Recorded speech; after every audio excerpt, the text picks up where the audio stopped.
¿Qué es una buena práctica? Una buena práctica es siempre adecuada, es pertinente, surge de una necesidad muy concreta. Una buena práctica es innovadora, es valiosa, aporta valor a eso que habitualmente se debe hacer. Se puede medir objetivablemente, cualitativa o cuantitativamente. Es replicable y una buena práctica, para que lo sea, debe ser susceptible de mejora.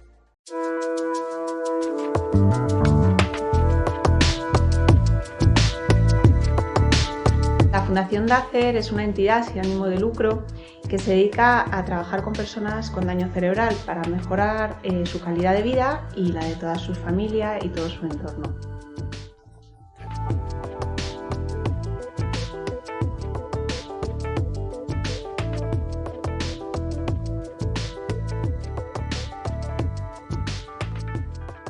La iniciativa Escuela de Familias es un proyecto que tiene como objetivo capacitar tanto al profesional del hospital que atiende directamente a los afectados de daño cerebral en su fase más aguda, enfermeras, auxiliares de clínica, celadores, como a los familiares de estas personas, de los afectados por daño cerebral, para estimular a su familiar desde el momento inicial de la lesión, con el objetivo de que cuando la persona llegue a una fase un poquito más estable, esté en las mejores condiciones posibles para empezar el proceso rehabilitador.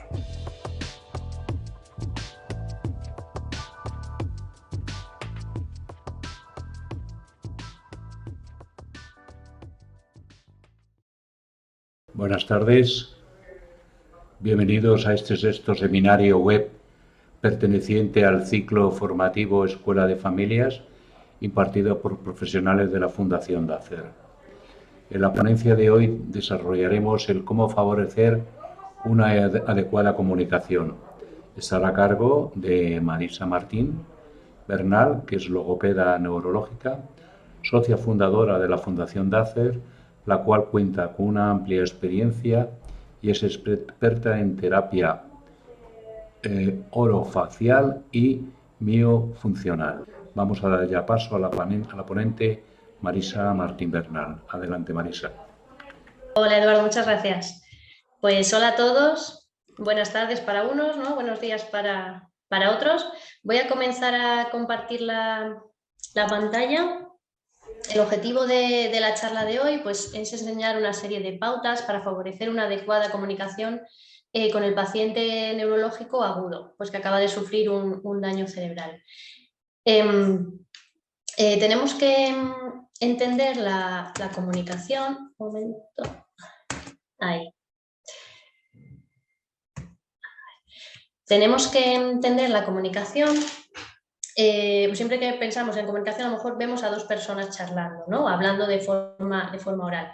Tenemos que pensar más allá, ¿no? Tenemos que ver la comunicación pues sí, como una situación mínimo entre dos personas en las que se intercambian ideas y pensamientos o sentimientos, pero que tienen que mantener un código de símbolos igual, ¿no? Convencional, que conozcan los dos. Pero no tiene por qué ser el lenguaje oral. Bien puede ser un gesto, bien puede ser señalar un dibujo, ¿no? Una señal que conocemos ambos y podemos así transmitir información. Tenemos pues eso, que ver la comunicación de una forma más global. ¿Qué alteraciones vamos a tener en la comunicación en el paciente pues, que ha sufrido un ictus, un traumatismo craneoencefálico o cualquier daño neurológico? Pues vamos a ver que pueden darse alteraciones del lenguaje, alteraciones del habla, de la voz o también de la mímica o la expresión facial. Uno de los objetivos también de este ciclo formativo va a ser que podamos diferenciar entre lo que es una afectación del lenguaje, del habla o la voz. ¿Por qué? Porque no va a ser igual la forma en la que vamos a tener que dirigirnos a esos pacientes o a nuestros familiares y no van a ser igual las pautas que le van a ayudar en esos primeros momentos, ¿vale? Para mejorar y avanzar en la comunicación. Van a ser distintas. Entonces, si conseguimos eso, pues ya va a ser un objetivo muy importante para esta tarde. Voy a empezar un poco a intentar explicar de manera sencilla qué es lenguaje, qué es habla y qué es voz, para así entender después, cuando se afecta a cada uno de ellos, qué partes se pueden ver afectadas. El lenguaje por así decir, es la facultad que tenemos los seres humanos para comunicarnos. El lenguaje es todo. Si pensamos en lenguaje muchas veces es como nuestro pensamiento, ¿no? Pensamos a través del lenguaje, en nuestra cabeza también estructuramos frases. Sería tanto la semántica, que es el vocabulario, como la morfología y la gramática, ¿no? La morfosintaxis, que es cómo estructuramos las frases, es cómo se forman las palabras, la fonética y la fonología, cómo articulamos. Es decir, el lenguaje es todo. Cuando hay una afectación del lenguaje vamos a ver que se va a afectar tanto la expresión como la comprensión. Esas personas van a tener también problemas para comprendernos. El lenguaje, como hemos dicho, puede ser oral, pero puede ser escrito, puede ser por gestos, como la lengua de signos, ¿vale? Puede ser a través de pictogramas. Tenemos que abrir ahí más la mente. El habla es el medio oral de comunicación, o sea, es un medio, sería el medio oral por el cual transmitimos el lenguaje. Aquí vamos a incluir articulación, al mover labios y lengua, voz, el aire que sube los pulmones y hace vibrar las cuerdas vocales, y fluidez, que es un poco el ritmo del habla. ¿Qué pasa si se afecta el habla? Solo se está afectando la forma en la que expresamos, en la forma en la que articulamos, ¿no? Entonces aquí no va a haber problemas de comprensión. Ahora veremos cómo se llama cada tipo de patología. Pero tenemos que tener claro que el habla no es la única manera que tenemos para expresar el lenguaje. Y por último vamos a tener la voz, que la voz también, por así decir, estaría incluida dentro del habla, ¿no? La voz la entendemos como el sonido emitido en el que las cuerdas vocales son esa fuente primaria de sonido, ¿no? Es decir, nosotros cogemos aire, van a intervenir tres aparatos, por así decir. El aparato respiratorio, tenemos que tener capacidad para coger aire suficiente, ese aire tiene que subir a través de la laringe, hacer vibrar el aparato fonador y que salga sonido, y llegar hacia los resonadores, que serían la cara, la nariz y demás, para que salga ese sonido con el volumen suficiente, ¿no? Entonces, ¿qué nos vamos a encontrar en función de si se afectan estas tres facultades? Si se afecta el lenguaje, que ya sabéis que se suele ver más en ictus cuando la afectación cerebral es izquierda, porque es donde está el área de Broca, el área de Wernicke, que son las principales causas de tener una afasia. Pero nos podemos encontrar a lo mejor con pacientes zurdos que tienen la lateralidad cruzada y sería al revés, sería afectación hemisferio derecho. Pero en general lo más frecuente es eso. Si tenéis un paciente cuya afectación cerebral es izquierda, en el hemicuerpo sería derecha, pues suelen presentar afasia, que es un problema del lenguaje. Después explicaremos lo que es. En el habla voy a explicar la disartria, que sería esa dificultad para articular, ese problema de articulación, o la anarquia, que sería incapacidad total para articular, ¿vale? Os voy a explicar las principales, ¿vale? Las principales patologías y las que más se ven. Y en la voz, pues la disfonía, que está, pues a lo mejor muchas veces la hemos sufrido algunos de nosotros, ¿no? O afonía, que sería la pérdida total de voz.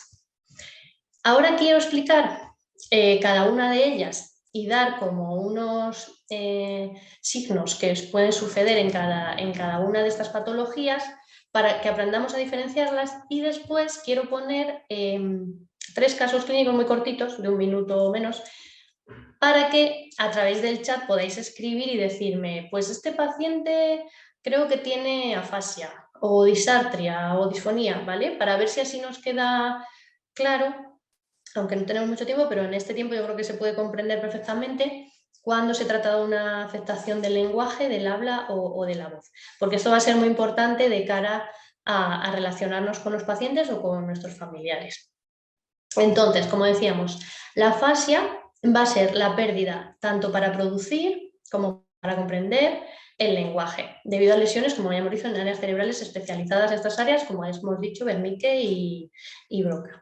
Vamos a poder tener problemas para comprender desde problemas de una afasia global, que no entiende nada de su entorno y no comprende tampoco lo que pasa a su alrededor, a problemas más sencillos en el que a lo mejor la persona lo que no comprende cuando hablamos, pero no comprende a lo mejor al leer un texto, o cuando hablamos de temas más complicados. Y en la producción también hay un montón de signos. Vamos a ir viendo Por ejemplo, ¿qué nos vamos a encontrar? En función del tipo de afasia que presenta la persona, pues puede tener, por ejemplo, un habla muy telegráfica, que habla muy poquito, contesta con monosílabos.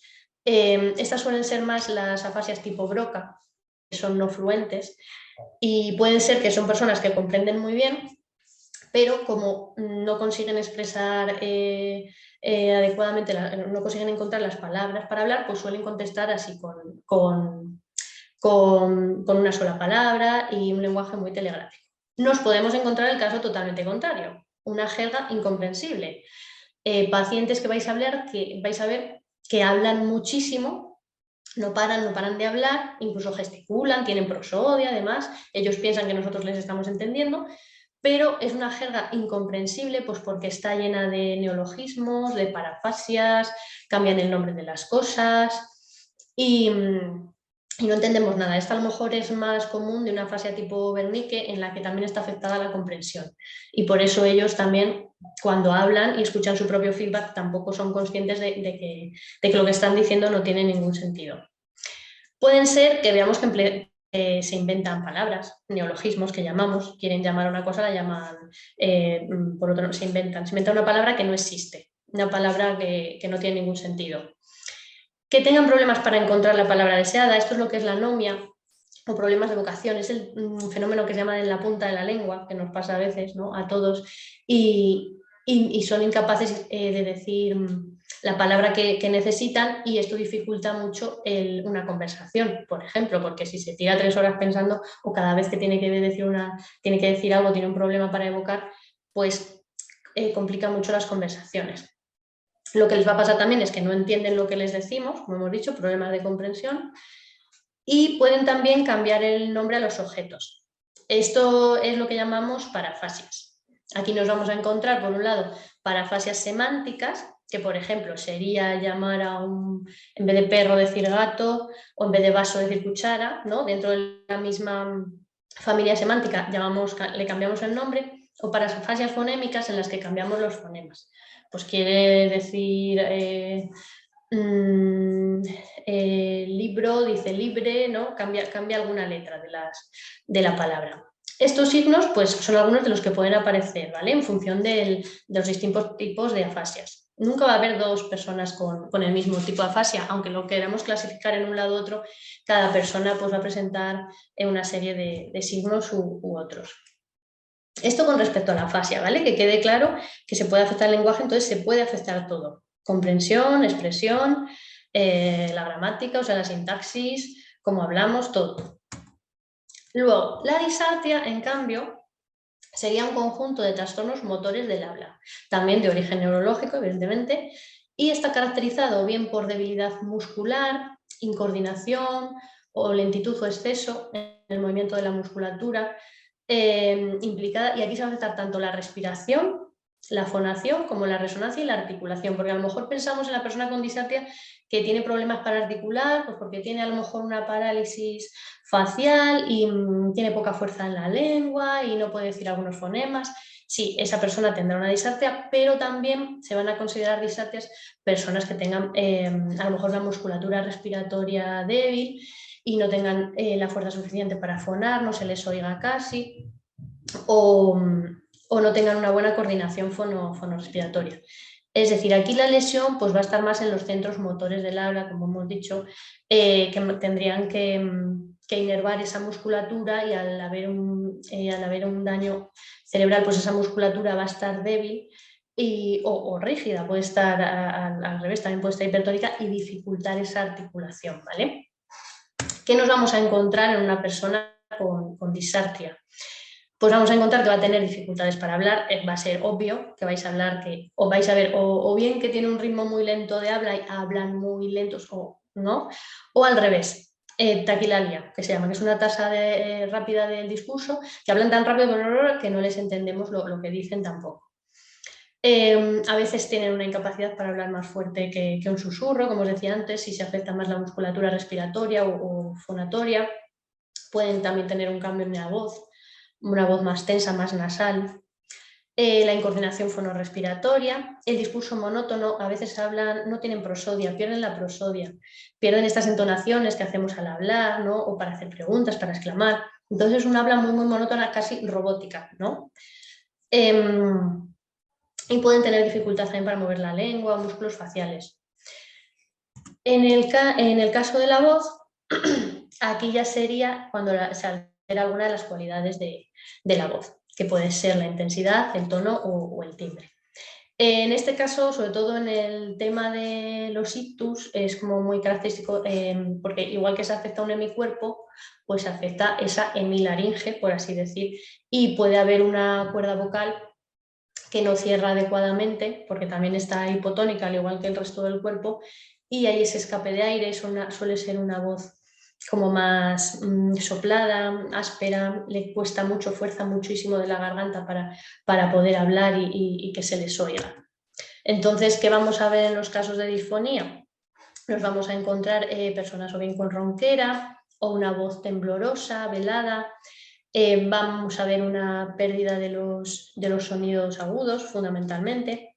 Sensación de falta de aire al hablar. También son personas que tienen la sensación como de tos, picazón en la garganta, hacen carraspeo continuo para aclarar la voz. ¿Por qué? Pues porque si está afectada una de esas cuerdas vocales o esa hemilaringe, además, muchas veces van a tener también problemas de disfagia. Eso lo hablaremos en otro ciclo formativo. Pero vamos, fundamentalmente vais a ver que el problema es de voz, no de articulación. A nivel de articulación ellos pueden articular todos los fonemas correctamente, pero va a ser más un problema de voz. Vale, si os parece bien, voy a presentar el primero de los casos, lo escucháis y después por el chat podéis escribir pues afasia, disartria, disfonía, lo que creáis que tiene ese paciente, ¿vale? Para ver si así conseguimos diferenciar entre una patología y otra y también hacemos esto pues un poquito así más dinámico. ¿Vale? ¿Qué ves en la imagen? Quiero abrir los galletos de mis hermanas con sus hijas y mi madre, hablando con mi madre, rompiendo la hall, que han roto la hall de las fotos. Vale, ¿ya? Vale, ¿qué pensáis que puede tener este señor? Escribir, vamos, es una palabra, no hace falta... A ver, voy a ir abriendo el chat, que veo que por aquí contestan. A ver, afasia, también hay quien dice disfagia. No, hoy no estamos tratando disfagia. Disfagia sería el problema de deglución, ¿vale? Hoy serían alteraciones de la comunicación, que puede ser afasia, muy bien, que es del lenguaje, disartria, que sería del habla, y disfonía, que sería de voz, ¿vale? Sí, a lo mejor querían poner afasia y como son términos parecidos, ¿verdad? Vale, en general estáis todos poniendo afasia, afasia, vale, sí, por lo que veo. La afasia gana por goleada. Sí, está claro. Muy bien. Son totalmente alumnos aventajados, ¿eh? Muy bien, muy bien. Si se trata de una afasia, habéis visto que ha cometido alguna parafasia, ha cambiado galletas por galletos, se inventa una palabra para decir el nombre del fregadero o del agua que cae. Veis ese gramatismo porque no es capaz de estructurar frases con claridad y veis también que él lo está explicando y no se da cuenta que esté diciéndolo mal. O sea, piensa que lo que está explicando es correcto, porque hay otras personas que lo están explicando y dicen, ay no, esto ¿cómo es? No me sale. No se está dando cuenta de que lo que está diciendo es incorrecto. Así que muy bien, y oye, muchas gracias por participar. Voy a poner otro caso. A ver. Aquí. El tren ha salido de la estación y corre veloz, dejando atrás las últimas casas de la ciudad. A ambos lados de la vía se ven algunas luces, escondidas a lo lejos. Uno de los viajeros que ha subido en la última estación se queda dormido. Llevaba un rato. Vale, muy bien. A ver, ¿qué tiene este chico? A ver, por aquí alguien ya ha dicho algo. Muy bien. Sí. Vale.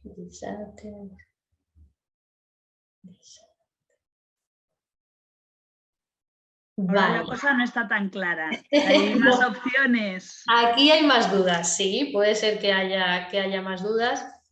Porque aparte es verdad que solo está haciendo una actividad de lectura. No está hablando donde se pueden ver. Mira, problemas de fluidez verbal, disartria, disfasia. Muy bien, aquí hay de todo. Muy bien. A ver, se trataría como de una disartria. Estáis viendo cómo le está costando articular y que su ritmo de habla es muy lento y es como a trompicones, ¿no? Por así decir. A ambos lados está haciendo un esfuerzo muy grande para poder articular con claridad. Aquí, evidentemente, solo se ha visto alteración en un fonema, que era la R fuerte, porque pues ya llevaba un tiempo trabajando y ya los otros fonemas, cuando se esforzaba mucho, los decía de forma correcta. Pero aún así estáis viendo cómo se está esforzando para poder articular con claridad y que se le entienda. Y veis que el ritmo de habla es lentísimo, es muy lento. Y no sé si se apreciaba un poquito en la... A ver, que lo pongo... Ha salido. Si se aprecia ahí como una ligera, a lo mejor parálisis facial, que se ve que es por lo que a él también le cuesta, ¿vale? Articular, el tono de la lengua también era muy bajito, ¿vale? Luego, afasia en este caso no es afasia porque, bueno, pues este chico solo tenía problemas para articular, ¿vale? O sea, no tiene problemas de comprensión y él no tiene problemas para encontrar las palabras ni nada por el estilo, ¿vale? Disfasia, hoy no lo estamos dando, pero disfasia se utiliza ese término más para niños. Cuando un niño que ya ha adquirido el lenguaje, por algún motivo lo pierde, ¿vale? Sería como una afasia en niños y se llama disfasia, ¿vale? O bueno, o no es capaz también de adquirir bien el lenguaje, pero sería como un caso muy grave de lenguaje en niños. Es otra cosa distinta, ¿vale? Pues muy bien, este caso sería disartria. A ver, voy a mirar por aquí. Vale, fenomenal. Voy a poner otro caso. Vale, básicamente la diferencia que vais a ver entre la afasia y la disartria es, sí o sí, el paciente con disartria no va a tener problemas de comprensión ninguno, ni problemas para escribir, por así decir, y redactar, porque su problema no es de lenguaje, solo es habla, solo es oral, ¿vale? Solo es para articular. Entonces, lo va a tener más fácil para comunicar, ya que la persona con disartria, pues si no puede hacerlo de forma oral, puede escribirnos perfectamente. En cambio, la persona con afasia, si hay una alteración del lenguaje, tú no vas a poder emitir, o sea, por ningún medio vas a poder comunicarte, porque las palabras no te salen ni de forma oral ni escrita, ¿vale? Es más complicado el problema del lenguaje. Vamos a ver otro caso. Muchas gracias a todos por participar. A ver, aquí. Como era un caballo mágico, muchos hombres quisieron poseerlo, pero ninguno podía atraparlo, hasta que llegó Belerofonte, príncipe de Corinto, que le pidió ayuda a la diosa Atenea. Bueno, aquí, ¿qué observáis? ¿Qué pensáis que puede tener este señor? Las palabras que ha parado es porque era la primera vez que leía el texto, ¿vale? Y eran palabras complicadas que no conocía. Pero como veis, tiene muy buena fluidez. O sea, él va leyendo bien. No es problema de articulación porque articula bien. ¿Qué es lo que os sonaba raro aquí? ¿Qué es lo que suena muy forzado? Como era un caballo mágico, muchos hombres quisieron poseerlo, podía atraparlo, hasta que llegó Belerofonte. A ver, que por aquí hay alguna... Muy bien, sí, el tono de voz, ¿verdad? Es problema de cuerdas vocales, dice Esmeralda. Sí, esto sería una disfonía. ¿Veis cómo está forzando? Habla de aquí. Es que habla con la laringe, está forzando continuamente porque esa cuerda no termina de cerrar y él fuerza para conseguir cerrarla, ¿vale? Pero es lo mismo, este señor no tiene ningún problema a nivel de lenguaje ni de articulación, solo es un tema de voz, ¿vale? Es un problema de disfonía, como podemos tener otros por otros motivos, que no tienen por qué ser solo, ¿no? No tenemos que tener un daño neurológico para tener una disfonía, un proceso catarral, ¿verdad? O algo así también nos puede hacer tener una disfonía. Vale, pues en principio esto es lo que quería presentar 3 casos así como distintos unos de otros para que entendiéramos en cada uno qué es lo que se acepta. Ahora voy a pasar a explicar las pautas de la afasia que podemos hacer, vale, para comunicarnos con el paciente afásico. Esto es todo como hemos dicho, en la fase aguda, ¿vale? Son unas pautas para comunicarnos con él, para que nos entienda mejor o para que pueda expresarse mejor y como para ayudarle a iniciar el camino. No son pautas de rehabilitación como tal, ¿vale? Es para que puedan hacerlo también los familiares desde el primer momento en el hospital. Vamos a dividirlo como en 2 bloques que van a ser comprensión y expresión. No todos los pacientes con afasia van a tener problemas de comprensión, ¿vale? Pueden tener comprensión, expresión o ambas, ¿vale? Pero los pacientes que vemos claramente que no nos entienden cuando nos dirigimos a ellos, pues algunas de las pautas que podemos hacer son las siguientes.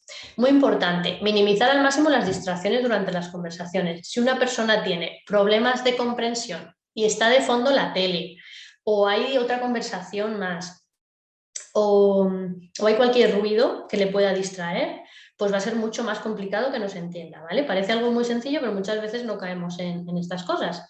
Que vamos a hablar con él, apagamos tele, que esté todo en silencio, ¿vale? Luego, de cara mientras están hospitalizados, es muy importante que el personal de enfermería o auxiliares o médicos, pues cada vez que entran en la habitación se identifiquen, ¿vale? Cada día, aunque digan, bueno, pues si yo soy la misma todos los días, bueno, pero que le digamos nuestro nombre y explicarles antes de intervenir lo que vamos a hacer. Pues hola, soy María, vengo a tomarte la tensión. O hola, soy Ana, vengo porque tengo que llevarte a hacer unas pruebas. Entonces intentamos siempre antes identificarnos y explicarles qué vamos a hacer. Muy importante mientras les hablemos que les miremos a la cara y que nos aseguremos que nos está mirando. Como os habrán explicado mis compañeras, es muy importante ponernos del lado afecto, ¿verdad? Para que vayan integrando más ese lado y demás. Entonces lo ideal es colocarnos desde ese lado, desde ahí llamarles para que giren, nos miren y una vez que tenemos establecido ese contacto ocular, ahí hablamos, ¿vale? Porque nos encontramos muchas veces que estos problemas de comprensión pueden venir también por un trastorno, bueno, como explicó mi compañera Sara, más cognitivo, a lo mejor problemas de atención. Si la persona no me está atendiendo, raro es que me vaya a comprender, ¿vale? Entonces, y también que nos miren a la cara porque a través de los gestos y de nuestra expresión facial transmitimos mucha información. Entonces podemos ayudarles a que entiendan mejor el mensaje que queremos decirles. Cuando veamos que el paciente, a lo mejor hay pacientes que el lado afectado lo tienen muy, muy, muy olvidado y no hay manera de que giren hacia allá, pues nos colocamos enfrente, ¿vale? Pero nunca intentemos ponernos del lado sano, siempre intentar buscar un poquito más hacia el afecto. Si no puede ser del todo en el afecto, pues porque tienen una negligencia muy grande y demás, pues nos ponemos al frente, ¿vale? Luego, aquí importante tener paciencia y repetir las veces que sea necesario nuestro discurso hasta que nos hayan entendido. Muy importante ayudarnos de señas, de gestos, pues de todo lo que podamos.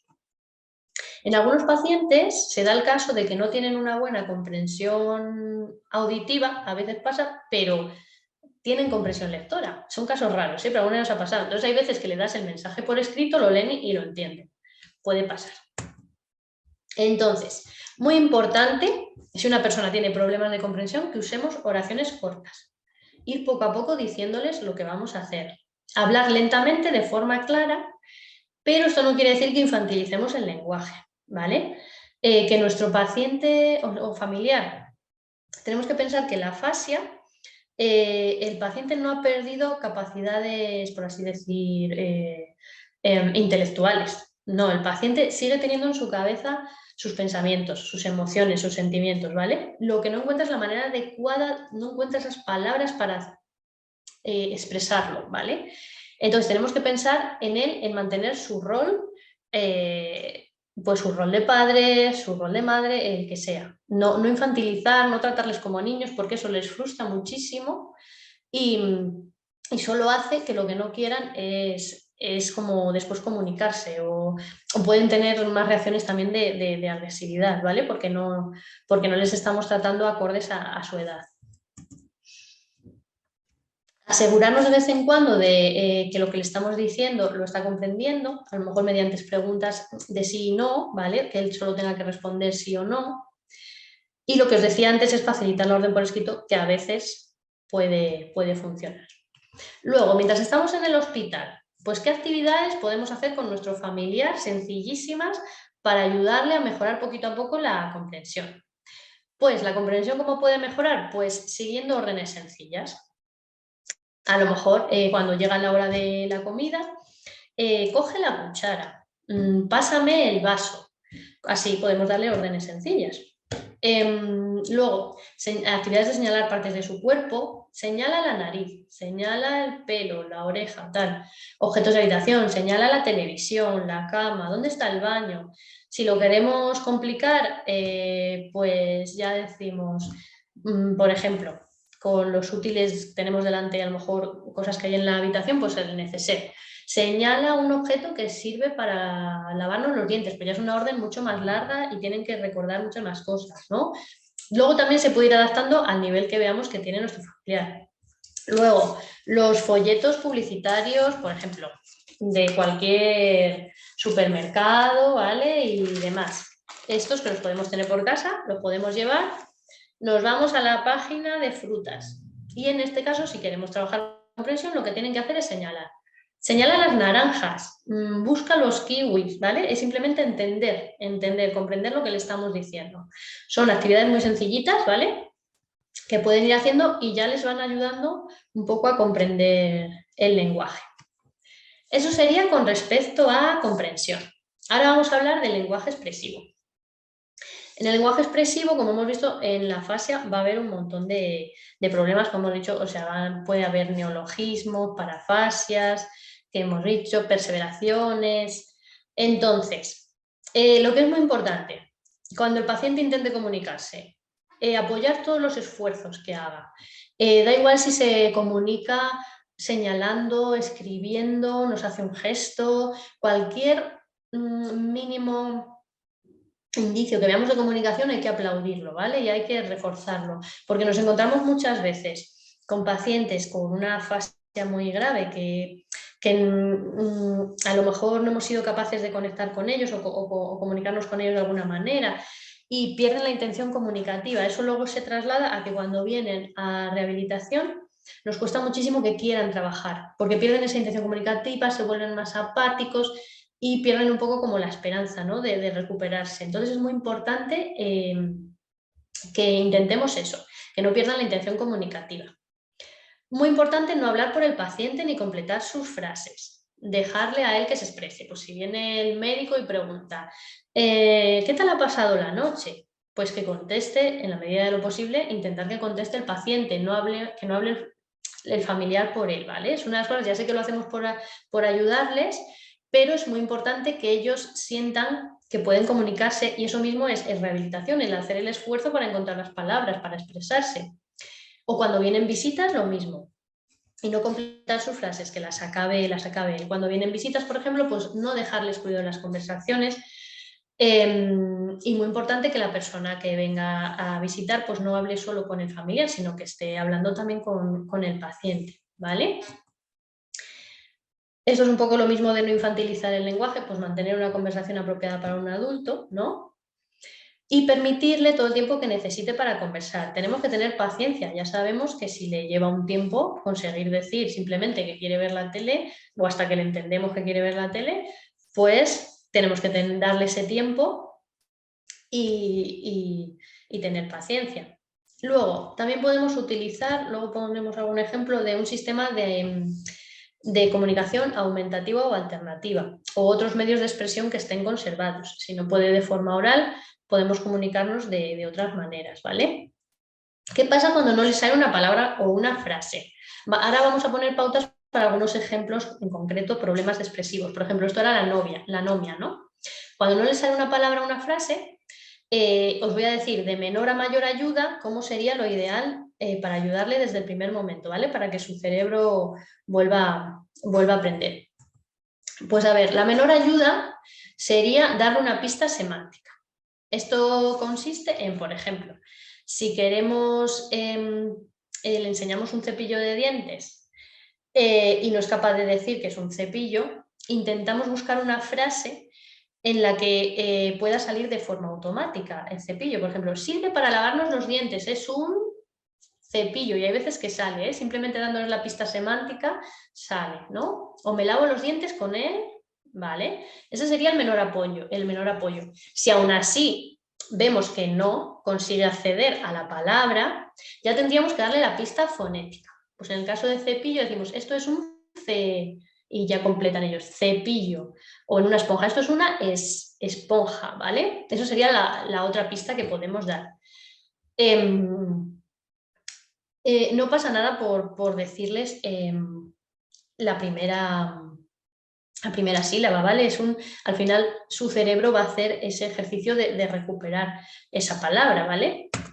Y ya, esto puede pasar mucho a lo mejor en un inicio, que no sean capaces tampoco ni con la pista fonémica recuperar la palabra. Pues entonces aquí les decimos que señalen a qué se refieren, a lo mejor quiere ver la tele, ¿no? Pues nos señala la tele, nosotros le damos el modelo, le decimos televisión y pedirle que lo repitan. O si estamos con el cepillo, que decíamos, con la actividad del cepillo, cepillo. Y que ellos lo repitan, cepillo. Algo que parece tan sencillo no es tanto. Muchas veces hay pacientes que son incapaces hasta de repetir. Y si no hay repetición, es como un signo bastante negativo de cara a la rehabilitación de la afasia. Si conseguimos que repitan, más adelante va a ir mucho mejor ese lenguaje, ¿vale? Así que estos serían como los 3 niveles que tenemos de ayudarles cuando no les sale una palabra, ¿vale? O una frase. A ver, no sé por qué hay veces... Ahora, aquí por aquí. ¿Eso que te has puesto qué es? Pasta. ¿Para qué sirve? Para que vean bien los ojos. Entonces son unas... Gafas. Ajá, muy bien. En este caso, esta paciente tenía una perseveración muy grande que siempre llamaba todo pasta de dientes. Y le estaban preguntando por las gafas. Y ella decía pasta. Aquí, en vez de darle la pista, la terapeuta le preguntó a ella para qué sirve. Y ella, al razonar, sirve para que vean bien, dice, los ojos, pues ya dijo gafas, ¿no? Pero si no, seríamos nosotros los que le diríamos, sirven para ver mejor. Son unas gafas. Eso sería como un ejemplo de pista semántica, ¿vale? Vale, ¿qué pasa cuando perseveran en una palabra? Perseverar en una palabra es que son incapaces de decir esa palabra, ¿vale? Se bloquean. En el caso de esta señora, por ejemplo, era pasta. Le enseñabas cualquier cosa, un cepillo, es pasta, no. Un vaso, es pasta, no. Entonces eso pasa mucho al principio, sobre todo porque se fatigan muchísimo cognitivamente, se bloquean mucho y eso es algo que tenemos que evitar, ¿vale? Otra buena ayuda que se puede hacer desde el primer momento que el paciente tiene el daño cerebral es, si perseveran, no dejarles perseverar, porque nos encontramos luego más adelante pacientes que se han quedado con esa palabra y esa palabra la utilizan para todo. Entonces, tenemos que intentar desplazar su atención hacia otra cosa. Si vemos que seguimos enseñándole otros objetos y los sigue llamando igual, y vemos que incluso le damos pistas fonéticas y tal, y siguen ahí bloqueados, pues nada, paramos, hacemos otra cosa y ya volveremos al trabajo, ¿vale? Y muy importante darles el feedback auditivo para hacerles ver que lo están diciendo mal. Muchas veces le enseñas un vaso y a lo mejor te está diciendo pasta, pasta, ¿no? Esta señora dice, y tú le dices, ¿esto es pasta? Y te dice, no.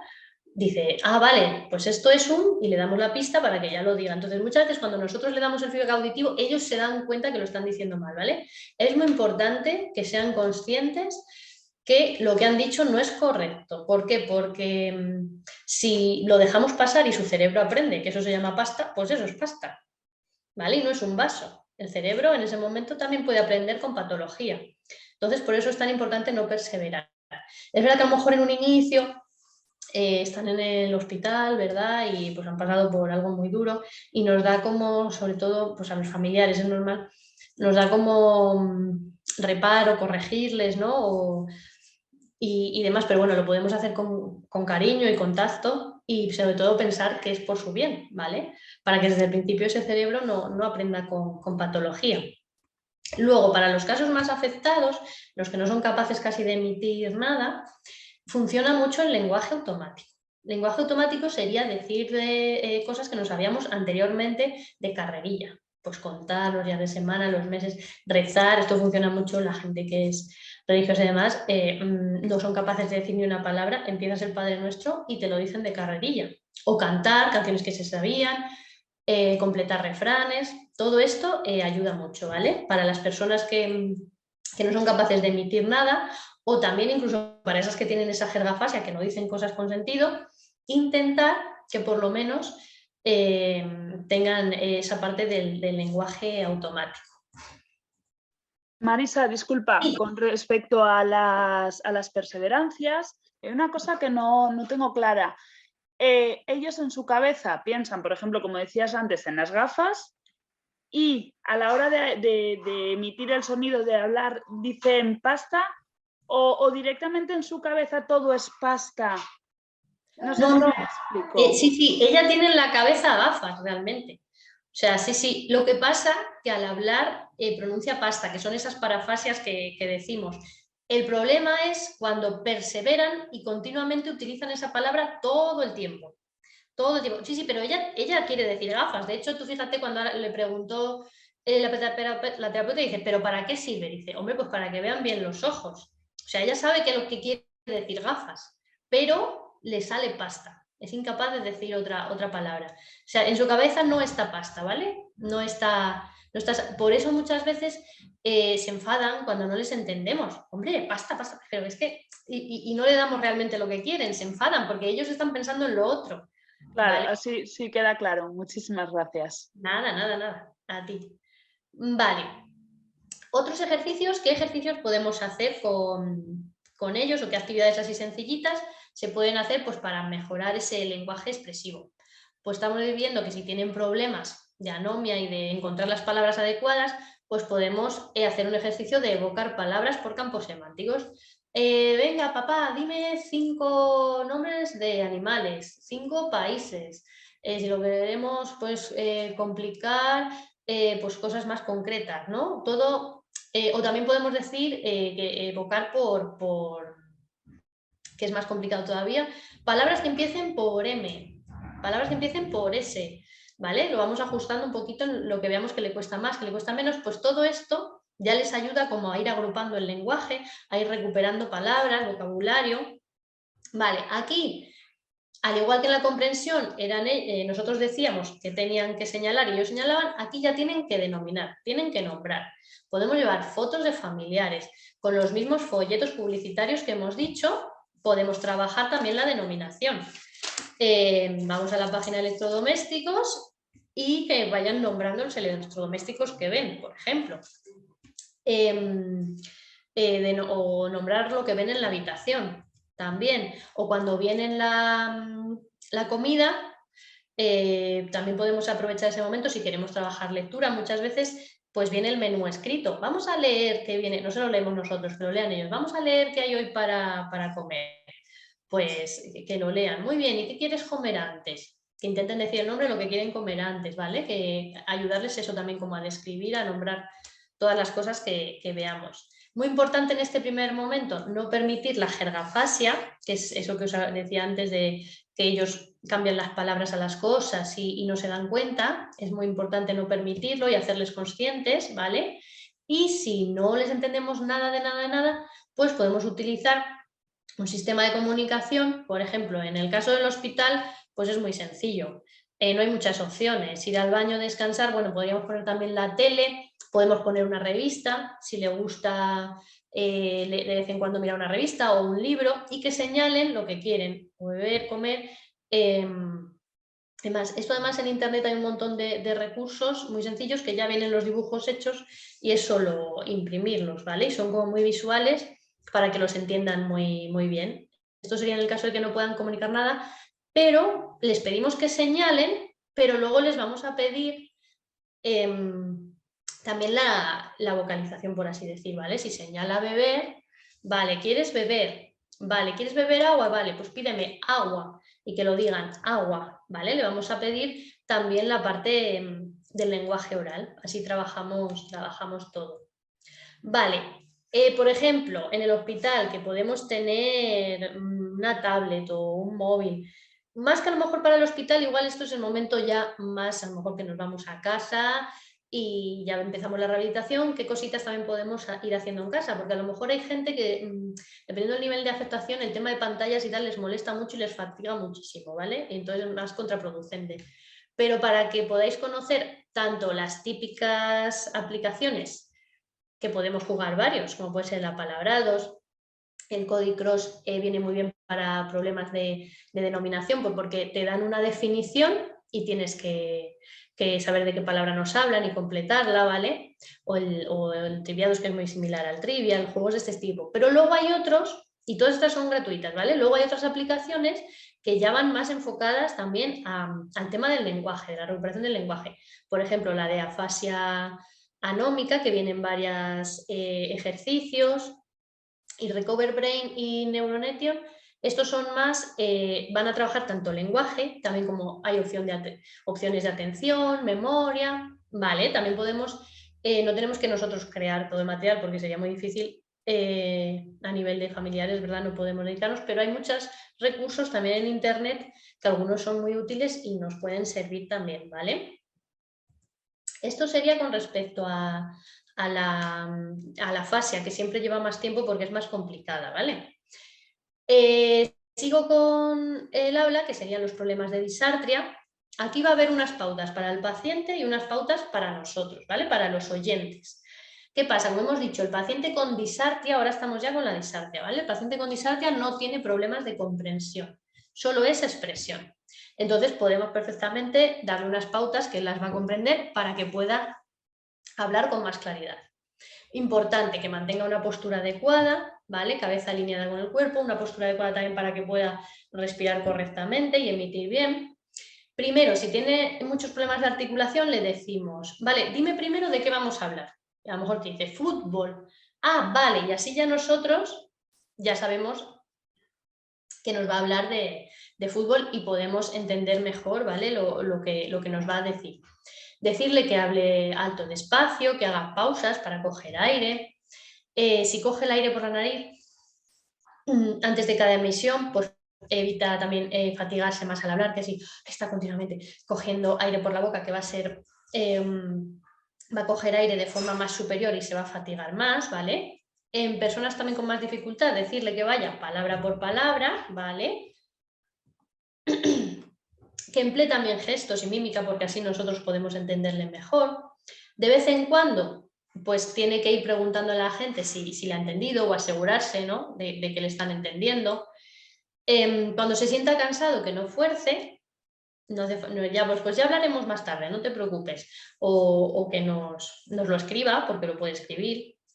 ¿Vale? Podemos utilizar otros métodos. Si vemos que se frustran mucho de manera oral, el otro día en un curso una de las enfermeras me comentaba, es que tengo una paciente con disartria y cada vez que entro, claro, yo no la entiendo y la pobre, es que se cabrea y se frustra, yo me siento fatal. Pues digo, no, como tú ya sabes que va a llegar a esa situación, que la señora tenga ya una pizarra o un lápiz y un bol y esa señora puede escribir, no pasa nada. Entonces, antes de llegar a esa situación, que te escriba lo que quiere, ¿vale? En caso de dentadura postiza, muy importante que la pongan porque los puntos de articulación también cambian en función de la lengua, puede ir colocada en los dientes, ¿no? O en el paladar. Entonces es muy importante el tema de la dentadura postiza, que muchas veces vemos, sobre todo en pacientes más mayores, que tras el ictus o demás pues no se la ponen y deberían volver a ponérsela enseguida, tanto por el tema de articulación también como de la devolución. ¿Qué tenemos que tener nosotros en cuenta cuando vamos a hablar con una persona con disartria? Lo mismo, retiramos distracciones y ruido de fondo, porque si es una persona que le va a costar articular o que tiene un tono muy bajito de voz y no la vamos a poder oír, pues evidentemente eso va a dificultar. Entonces quitamos todos los ruidos. Prestar mucha atención a todo lo que nos dice y al lenguaje no verbal para ir como entendiendo lo que nos está diciendo. ¿Qué pasa si no le entendemos? Aquí hay que ser sinceros, ¿vale? No podemos hacer como, sí. Como que le estamos entendiendo y en un momento determinado, imaginaros que nos hace una pregunta y no somos capaces de contestarle a lo que nos ha dicho porque no le hemos entendido. Pues se frustra y se siente muy mal. No, oye, perdona, no te he entendido. Me has dicho que ha venido hoy tu madre a verte y que te ha traído, ¿qué dices que te ha traído? Pues nosotros repetimos toda la parte del mensaje que hemos comprendido para no hacerle repetir todo, ¿vale? A ellos no es necesario que les hablemos despacio ni de forma diferente, ¿no? Pues ellos nos comprenden perfectamente, como hemos dicho. Si aún así no entendemos el mensaje, pues le vamos haciendo preguntas. Podemos hacer preguntas de sí o no si vemos que no le terminamos de entender, ¿vale? O pedirle que escriba, como os he dicho. En el caso de la disartria es más sencilla la comunicación, porque siempre va a haber, su lenguaje no está alterado, entonces siempre va a poder también escribir, ¿vale? Entonces, actividades que pueden hacer desde el hospital. Pues se pueden hacer ejercicios de soplo y respiración, porque como decimos también puede estar afectada la musculatura respiratoria. Muy importante que siempre que hagan ejercicio de soplo, pues les incidamos en que activen el diafragma, que le podemos decir, cógele por la nariz y tienes que hinchar la barriga. Cada vez que coges aire, la barriga tiene que salir como un globo, ¿vale? Y ahí ya soplar. Pueden decir palabras con las consonantes que le cuesta articular, pueden leer trabalenguas. Es muy útil también cantar canciones que ya conocían con anterioridad porque también trabajarán la prosodia, ¿vale? Y el ritmo a través de la música. Y leer varias veces el mismo texto. ¿Por qué el mismo texto varias veces? Porque, bueno, la primera vez lo leemos y como ya vamos conociendo la segunda vez y la tercera ya conocemos lo que va a venir a continuación, podemos irle dando más ritmo, ¿vale? Y leyéndolo más rápido. El objetivo es ir leyendo cada vez con más ritmo y un poco más rápido. En este caso, por ejemplo, que apps, pues hay algunas de trabalenguas que vas cronometrando lo que tardas o no tardas. Este de ejercicios de articulación lo hay en 3 niveles. El tema de YouTube lo pongo porque nosotros aquí muchas veces utilizamos vídeos que hay en YouTube que tú puedes buscar cualquier canción y la tienen con letra.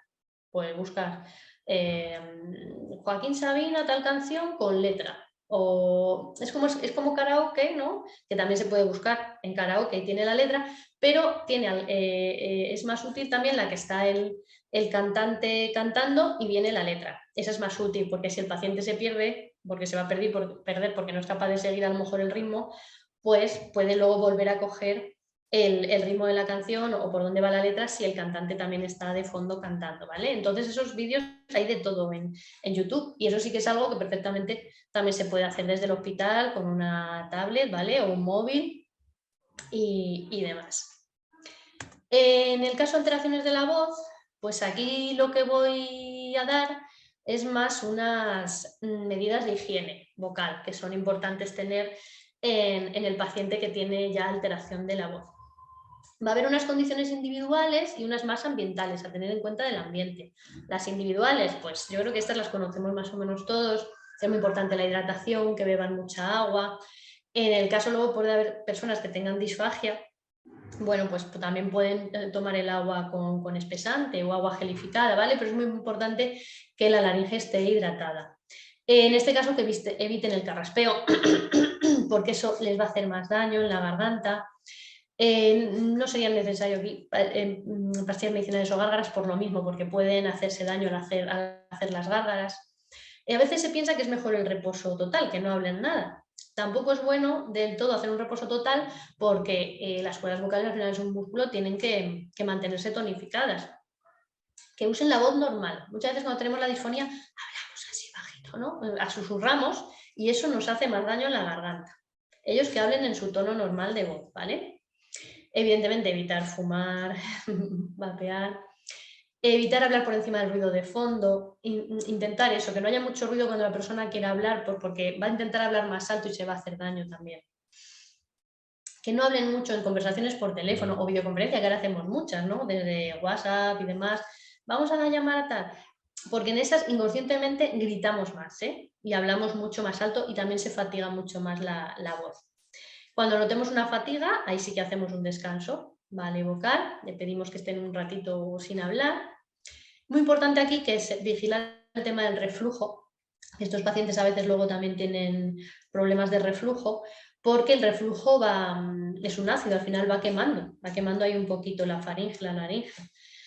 Y evitar actividades vocales exigentes, bueno, como gritar o cantar. En el caso, por ejemplo, de una disfonía, pues no deberían hacer esas actividades, ¿vale? Luego, muy importante, las condiciones ambientales, pues que en la habitación tenemos que controlar el nivel de humedad, que sea apropiado, que no sea muy, muy seco sobre todo. Hay que ir renovando el aire y que haya una buena ventilación, controlar las corrientes de aire para que evitar, ¿no? que puedan tener aparte pues, un resfriado o algo que pueda afectar más la garganta. Si hay ambiente con mucho polvo, tenerlo en cuenta también. Cuidado, a veces no nos damos cuenta, utilizamos algunos productos de limpieza que son muy irritantes o ambientadores que también molestan mucho a la garganta. Y reducir el ruido ambiental, lo que decíamos, pues que no haya mucho ruido para que el paciente no tenga que gritar para hablar. Esto sería lo que pueden hacer desde el hospital, porque luego lo ideal evidentemente es que vayan a un foniatra o a un logopeda para realizar actividades de rehabilitación, porque la voz pues también no sé, en estos casos no se recupera sola. ¿Qué pueden hacer en los hospitales? Pues a veces se les enseñan técnicas de relajación, porque es verdad que el estar tensos o nerviosos también agrava mucho, dificulta mucho la voz. Es muy importante reeducarles en la respiración, como os explicaba antes, desde el diafragma, y a veces se les enseña también algunos masajes laringeos para relajar la zona.